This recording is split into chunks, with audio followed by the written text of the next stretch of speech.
Assalamualaikum warahmatullahi wabarakatuh. Saya Erna Sulistiawati, dosen keperawatan di Program Studi Ilmu Keperawatan Fakultas Ilmu Keperawatan dan Kesehatan Universitas Muhammadiyah Semarang. Salah satu mata kuliah yang saya ampu adalah mata kuliah keperawatan anak 2 yang merupakan mata kuliah lanjutan dari keperawatan anak 1 di semester sebelumnya. Mata kuliah ini berfokus kepada respon anak dan keluarganya pada setiap tahap perkembangan dari mulai neonatus sampai dengan akhir masa remaja, baik dalam keadaan sakit kronis, dalam keadaan sakit terminal, ataupun berkebutuhan khusus di masyarakat atau yang dirawat di rumah sakit, serta intervensinya baik secara mandiri maupun kolaboratif.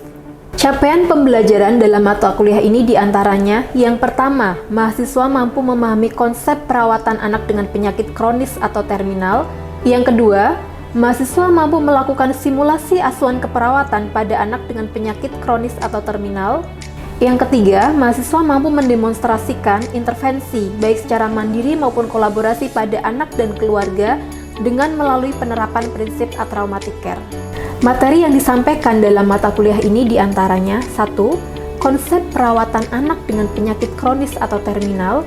2. Asuhan keperawatan pada anak dengan gangguan sistem dan kelainan kongenital serta intervensi keperawatan dan dampaknya terhadap pemenuhan kebutuhan dasar. 3. Asuhan keperawatan pada anak dengan kebutuhan khusus. 4. Perioperatif care pada anak, serta terakhir intervensi keperawatan pada anak dengan penyakit kronis maupun terminal.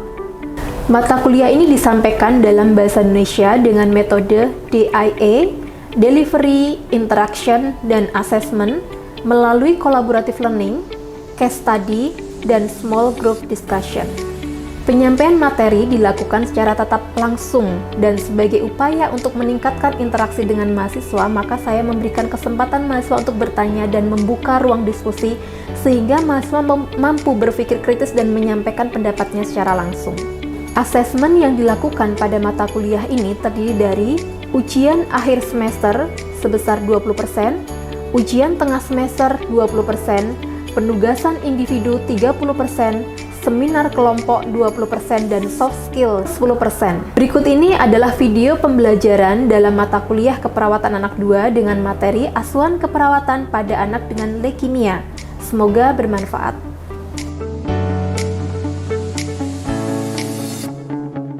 Oke, baik, adik-adik selamat siang. Assalamualaikum warahmatullahi wabarakatuh. Waalaikumsalam warahmatullahi wabarakatuh. Baik, terima kasih. Pada siang hari ini kita bertemu kembali ya untuk melanjutkan perkuliahan kita di mata kuliah keperawatan anak 2. Hari ini kita akan berdiskusi bersama terkait dengan asuhan keperawatan pada anak dengan leukemia ya. Namun sebelum kita memulai perkuliahan, kita berdoa dulu bersama. Semoga selama mengikuti kegiatan perkuliahan kita bisa diberikan kemudahan dan kelancaran. Silakan bisa dipimpin untuk doa. Sebelum memulai perkuliahan pada siang hari ini, alangkah baiknya kita berdoa sesuai agama dan kepercayaannya masing-masing. Berdoa mulai. Selesai. Oke, baik, terima kasih. Pada pertemuan sebelumnya kita sudah membahas kaitannya dengan asuhan keperawatan pada anak dengan penyakit kronis atau terminal. Nah, di sini kita akan melanjutkan materi terkait dengan asuhan keperawatan pada anak dengan leukemia. Nah, dari pembelajaran ini nanti tujuannya adalah setelah adik-adik mengikuti mata kuliah atau pertemuan pada siang hari ini, nanti diharapkan adik-adik bisa mengetahui tentang patofisiologi, farmakologi, dan yang paling penting adalah kaitannya dengan asuhan keperawatan pada anak dengan leukemia serta dampaknya terhadap keluarga ya, kaitannya dengan konteks keluarga, kaitannya dengan pemenuhan kebutuhan dasar ya. Nah, sebagai pendahuluan ya dari pertemuan kita siang hari ini, saya akan menjelaskan terkait dengan leukemia. Di sini dikatakan bahwa leukemia itu merupakan salah satu jenis kanker yang paling sering terjadi pada anak ya, dan peningkatan kasus ini cukup cepat ya. Jadi peningkatannya cukup tinggi, kemudian paling sering terjadi pada anak usia prasekolah ya, antara usia 3 sampai dengan 6 tahun. Nah, untuk penyakit ini sendiri atau leukemia itu sendiri, di sini dalam hal ini untuk etiologi atau penyebabnya itu belum diketahui secara pasti ya. kalau kita mengenal istilah leukemia itu biasanya dengan istilah kanker darah ya. Jadi lebih sering kita mengenalnya dengan istilah kanker darah. Nah, kemudian untuk pengertian dari leukemia ya, seperti halnya jenis kanker yang lainnya ya. Pada leukemia atau kanker darah di sini anak mengalami suatu kondisi di mana sel darah putih di dalam tubuh itu mengalami proliferasi ya. Proliferasi itu merupakan suatu kondisi di mana pertumbuhan dan perkembangan dari sel itu sangat cepat sehingga jumlahnya itu akan sangat banyak. Nah, di sini untuk leukemia dengan adanya proliferasi dari sel darah putih itu tentunya akan menekan dari jumlah sel darah yang lain ya. Karena seperti kita ketahui bahwa untuk tempat pembentukan dari sel darah merah itu terjadi di mana? Ada yang tahu? Di sumsum tulang ya. Nah, sehingga ketika sel darah putih itu berkembang cepat, pertumbuhannya sangat cepat, maka akan menekan jumlah dari sel darah yang lainnya, termasuk di antaranya adalah sel darah merah, kemudian keping darah ya atau trombosit itu jumlahnya juga akan menurun karena jumlah sel darah putihnya itu lebih banyak ya, sehingga produksi atau pembentukan dari sel darah yang lain itu akan mengalami penurunan. Nah, untuk jenis leukemia itu sendiri ya, itu ada dua ya. Yang pertama adalah ALL ya. ALL ini kita sebut dengan akut limfositik leukemia ya. Kemudian untuk yang jenis yang kedua itu ada AML, yaitu akut myeloid leukemia. Nah, kedua jenis sel kanker ini merupakan jenis leukemia yang sering terjadi pada anak ya. Namun dari kedua jenis ini nanti akan ada klasifikasinya masing-masing ya. Dimana untuk ALL ya itu dibagi menjadi 3 ya. Ada L1, kemudian ada L2 dan ada L3. Nah, untuk pembagian dari jenis kanker atau ALL ini diklasifikasikan berdasarkan dari jenis limfoblastiknya. Nah, kalau untuk yang AML itu sendiri ada cukup banyak ya kategorinya ya, ada M0 sampai dengan M7. Nah, untuk pembagiannya itu berdasarkan dari karakteristik sel darahnya. Nah, untuk jenis ALL itu yang paling banyak terjadi pada anak itu adalah ALL yang L1, itu yang paling banyak ya. Jadi meskipun kategorinya banyak, tapi untuk persentase kejadiannya paling banyak adalah untuk yang L1.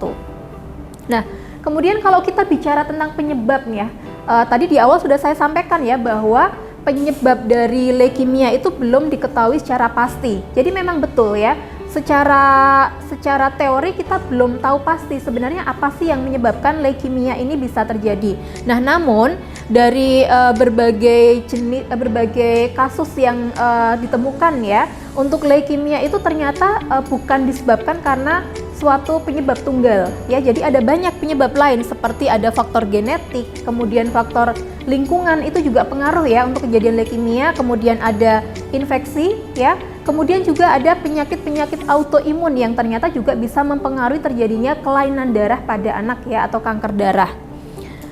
Nah, ini ada beberapa jenis penelitian juga yang sudah meneliti kaitannya dengan leukemia ini. Nah, kalau kita tadi sebutkan bahwa ternyata faktor penyebab atau etiologinya itu belum diketahui secara pasti, tapi ada beberapa faktor resiko yang ternyata bisa memicu ya terjadinya leukemia. Yang pertama apa? Di situ disebutkan adanya kelainan kromosom ya. Jadi anak-anak dengan sindrom Down yang merupakan anak-anak berkebutuhan khusus ya, di mana jumlah kromosomnya itu memang tidak normal, itu juga beresiko mengalami leukemia. Kemudian ada juga karena faktor lingkungan ya. Di situ disebutkan faktor lingkungan ada apa saja? Ada radiasi, kemudian ada pestisida dan lain sebagainya. Itu juga faktor lingkungan yang bisa menyebabkan terjadinya leukemia. Nah, beberapa kasus leukemia pada anak itu seringkali terjadi pada anak-anak yang mereka itu sebagian besar tinggal di daerah pegunungan tinggi atau dataran tinggi ya, yang mana di area tersebut itu banyak sekali misalnya perkebunan atau area-area pertanian yang mana penggunaan pestisida itu cukup tinggi ya. Beberapa kasus anak itu berasal dari daerah Pantura ya, misalnya dari daerah Brebes, dari daerah Temanggung, itu kasus-kasus banyak sekali ya di luar Semarang.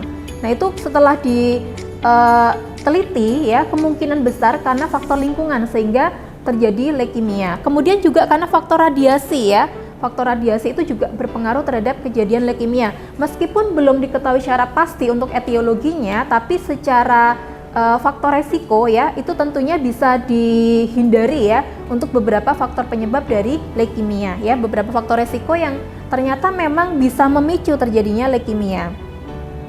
Nah, kemudian kalau kita bicara tanda dan gejala ya, sebenarnya untuk leukemia sendiri itu merupakan jenis kanker pada anak ya, kanker darah pada anak yang cukup sulit ya untuk dideteksi secara dini ya. Kenapa? Karena berbeda dengan jenis kanker yang lain ya. Misalnya kanker yang berupa ini ya, tumor ya. Kalau itu kan jelas ya, secara fisik kita bisa melihat adanya perubahan fisik ya, misalnya ada perubahan ukuran tubuh ya, misalnya kalau tumornya di bagian mata pasti ada benjolan pada mata, kalau tumornya di daerah abdomen ya, di daerah perut ya, ada benjolan pada perut. Tapi untuk leukemia ini kita tidak bisa mengetahui secara pasti ya keluhan atau gejala yang muncul itu seperti apa.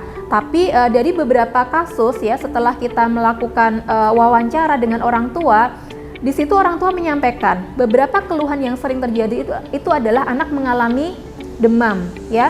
Demam itu demam yang tidak jelas penyebabnya ya, tiba-tiba anak mengalami demam, kemudian diberikan obat penurun demam, turun demamnya, tapi nanti setelah itu akan demam lagi ya. Jadi keluhannya biasanya demam ya.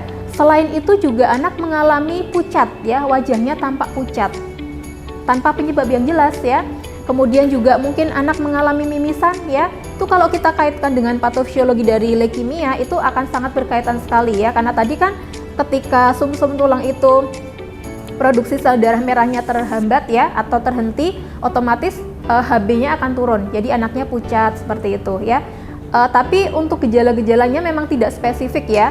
Nah, ketika anak mengalami keluhan-keluhan seperti itu ya, tadi ada demam, kemudian ada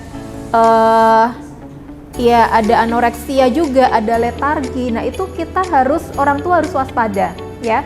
Maka dari itu sudah banyak sekali sosialisasi edukasi kepada orang tua untuk mengenalkan apa sih gejala dini kanker pada anak ya. Karena sebenarnya kanker ini merupakan suatu penyakit yang ketika dia itu terdeteksi dari awal, maka peluang untuk sembuhnya itu akan semakin besar ya. Tapi yang terjadi sebaliknya ya, kadang-kadang kanker itu dibawa ke pelayanan kesehatan sudah dalam kondisi lanjut ya, sudah ditemukan pada stadium lanjut, sehingga itu mempengaruhi ya proses penyembuhan dari kanker itu sendiri. Nah, sekarang kita coba lihat. Nah, ini adalah tanda dan gejala kenapa anak dengan kanker itu bisa mengalami demam, bisa mengalami pucat ya.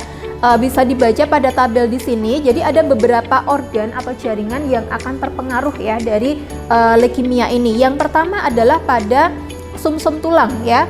Di sini tampak manifestasinya adalah pucat ya. Seperti kita ketahui bersama tadi di awal, pada saat sel darah putih itu mengalami proliferasi, otomatis akan menekan produksi sel darah yang lain ya, termasuk di dalamnya adalah sel darah merah ya. Proses eritropoiesis itu akan terhenti ya, pembentukan sel darah merah akan lebih sedikit ya, sehingga anak mengalami penurunan HB. Akibatnya anak mengalami anemia. Nah, salah satu tanda dari anemia adalah pucat. Kemudian anak mengalami demam ya. Demam ini terjadi karena anak mengalami neutropenia ya, jumlah sel darah putih ya. Tadi ada pada mieloid itu mungkin yang mengalami peningkatan tidak hanya sel darah putih saja ya, tapi bisa juga sel darah putih itu mengalami penurunan ya, sehingga anak akan mudah mengalami infeksi. Salah satu tanda infeksi apa? Di sini demam ya, anak mengalami demam.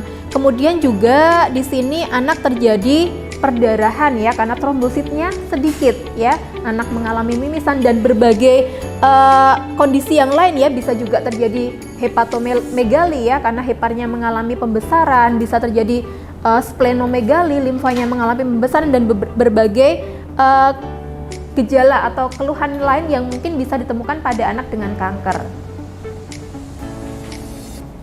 Oke, baik. Sampai di sini kita lanjutkan ya. Lanjutkan terkait dengan penata laksanaan. Nah, kadang-kadang kan kita pasti bertanya ya, mungkin orang awam itu akan bertanya, apakah kanker itu bisa disembuhkan? ya. Kalau ada pertanyaan seperti itu, sebagai tenaga kesehatan kita perlu menjelaskan apa saja sih penata laksanaan medis yang bisa kita lakukan pada anak dengan kanker, ya.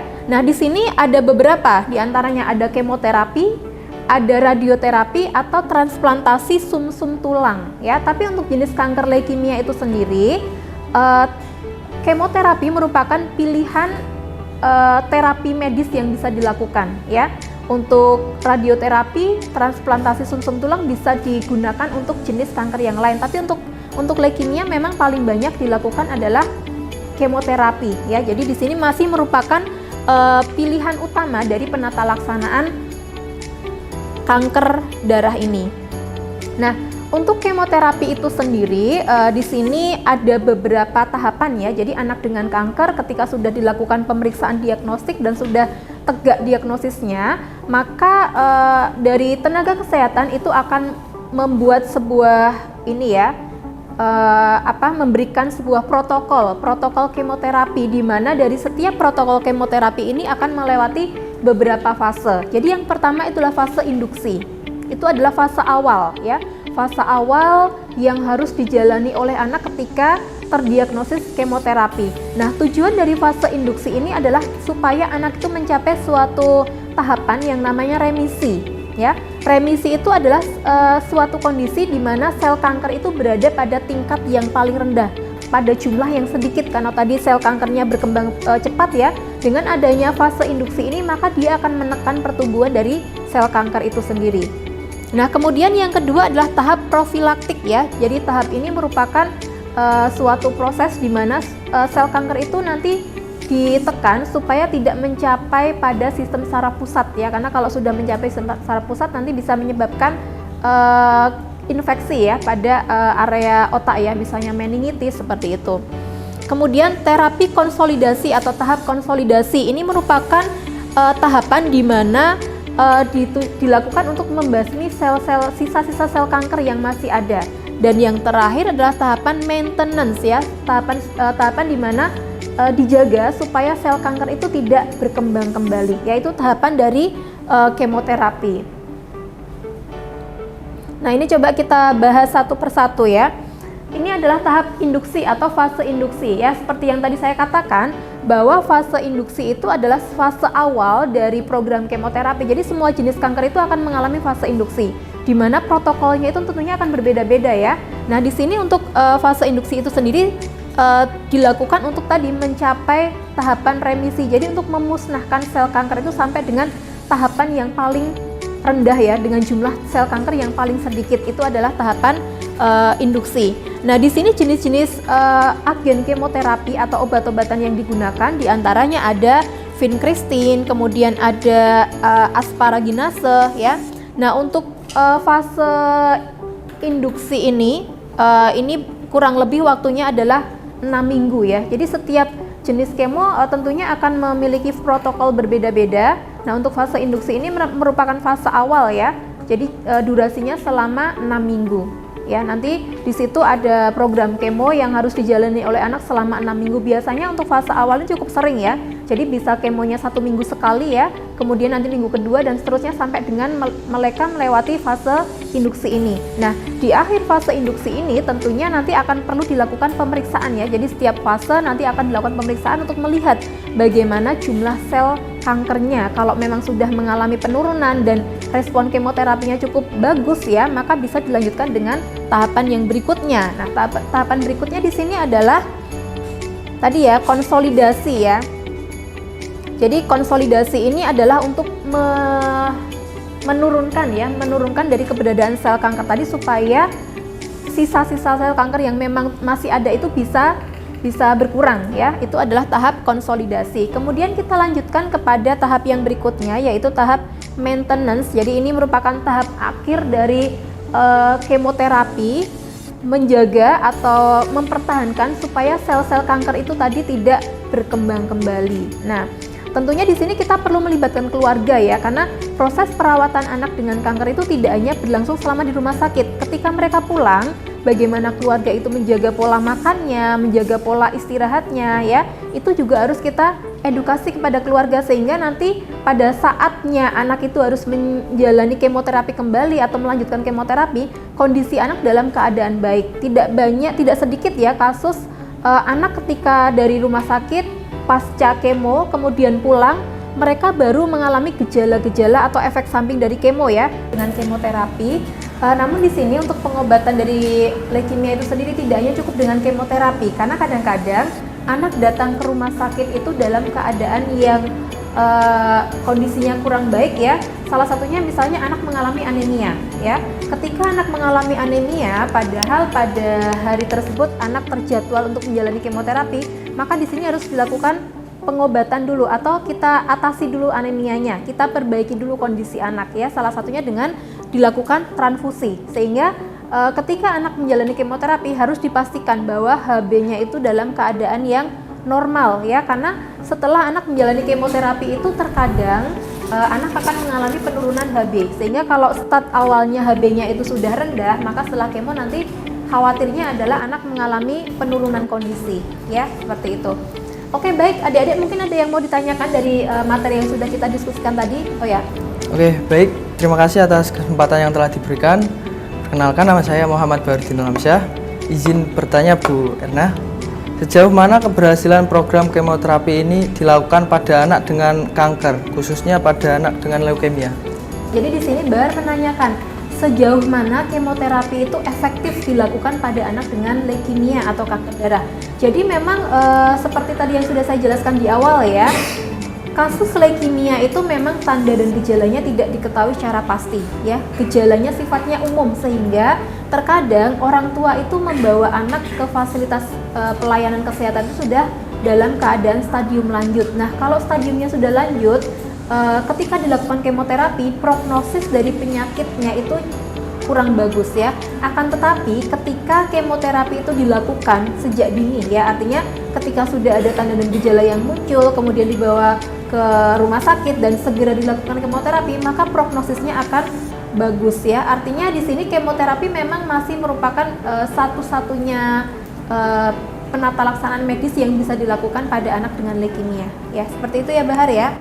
Baik, terima kasih atas jawaban yang telah diberikan. Ya, oke, sama-sama. Kita lanjut ya pada slide yang berikutnya. Nah, ini pada slide ini adik-adik bisa melihat bahwa ini merupakan hasil penelitian yang sudah saya lakukan pada anak dengan leukemia. Ternyata di sini efek samping leukemia itu efek samping dari kemoterapi itu cukup banyak ya. Di antaranya ada nyeri, kemudian ada fatigue, ada mual muntah, bahkan anak dengan leukemia juga mengalami masalah tidur. Nah, di sini sebagai seorang perawat kita perlu melakukan intervensi, salah satunya dengan melakukan intervensi mandiri keperawatan, yaitu dengan melakukan relaksasi otot progresif. Jadi relaksasi otot progresif ini efektif sekali ketika dilakukan pada anak dengan kanker atau leukemia yang menjalani kemoterapi ya. Baik, kita lanjutkan pada asuhan keperawatannya. Nah, di dalam proses asuhan keperawatan tentunya kita akan melakukan tahapan ya. Yang pertama adalah pengkajian. Banyak yang perlu kita kaji di sini ya, diantaranya data dari pasien, kemudian riwayat penyakitnya ya, sehingga kita tahu bagaimana program kemoterapinya itu berlangsung ya. Kemudian kita juga perlu memeriksa untuk status gizi ya, penting sekali bagi anak karena anak masih dalam tahapan tumbuh kembang. Nah, dari pengkajian yang kita lakukan ini tentunya nanti kita akan menemukan masalah keperawatan. Nah, masalah keperawatan yang muncul pada anak dengan leukemia diantaranya yang pertama adalah ketidakefektifan perfusi jaringan perifer ya. Tadi anak dengan leukemia mengalami anemia ya, pucat, HB-nya rendah ya. Sedangkan HB itu di dalam darah berikatan dengan oksigen. Nah, kalau oksigen di dalam tubuh ini sedikit, maka perfusi perifernya akan menurun ya. Kemudian ada juga masalah nyeri ya. Nyeri itu juga dirasakan oleh anak akibat dari invasi atau proliferasi sel kankernya ya, atau karena efek samping pengobatan itu juga menimbulkan nyeri. Kemudian ada defisit nutrisi, kekurangan volume cairan ya, ansietas akibat dari hospitalisasi dan berduka. Jadi fokus kita ketika merawat anak dengan leukemia, kita tidak hanya fokus pada masalah fisik saja, tapi masalah sosial, psikososial ya, harus kita perhatikan juga karena memang dampaknya tidak hanya pada masalah fisik dan dampaknya itu tidak hanya dirasakan oleh anak tapi juga dirasakan oleh keluarga ya. Baik, itu tadi penjelasan saya terkait dengan asuhan keperawatan pada anak leukemia. Nah, setelah ini kita akan berdiskusi lebih lanjut ya terkait dengan efek samping kemoterapi. Saya akan membagi kelas ini menjadi 4 kelompok ya. Nanti kelompok yang pertama membahas tentang nyeri. Kemudian kelompok yang kedua membahas efek samping kemoterapi yaitu mual muntah. Kelompok yang ketiga membahas tentang fatigue dan yang terakhir membahas tentang mukositis. Jadi gejala-gejala itu merupakan gejala yang paling sering dirasakan oleh anak dengan kemoterapi sehingga kita perlu tahu definisi dari masing-masing gejala tersebut dan intervensi apa yang bisa kita lakukan sebagai seorang perawat ya. Baik, mungkin sudah jelas atau ada yang mau ditanyakan dulu sebelum kita diskusi? Oke, baik, kalau sudah jelas kita bisa membentuk kelompok, kemudian silakan nanti berdiskusi selama 15 menit. Ya, silakan.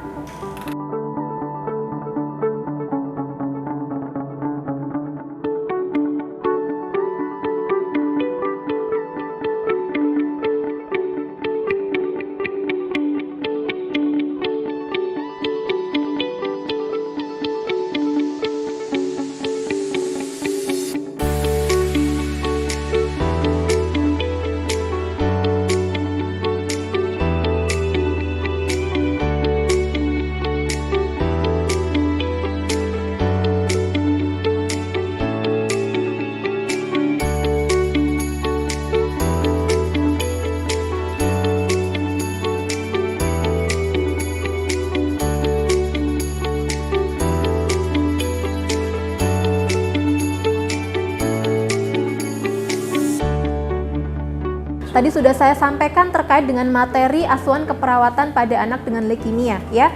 Nanti pada pertemuan selanjutnya kita akan membahas topik yang lain kaitannya dengan kemoterapi. Nanti akan kita bahas, selain itu juga perawatan-perawatan untuk leukemia yang lain akan kita bahas pada pertemuan selanjutnya. Baik, terima kasih atas perhatiannya. Saya akhiri pertemuan kita siang hari ini. Wassalamualaikum warahmatullahi wabarakatuh. Waalaikumsalam.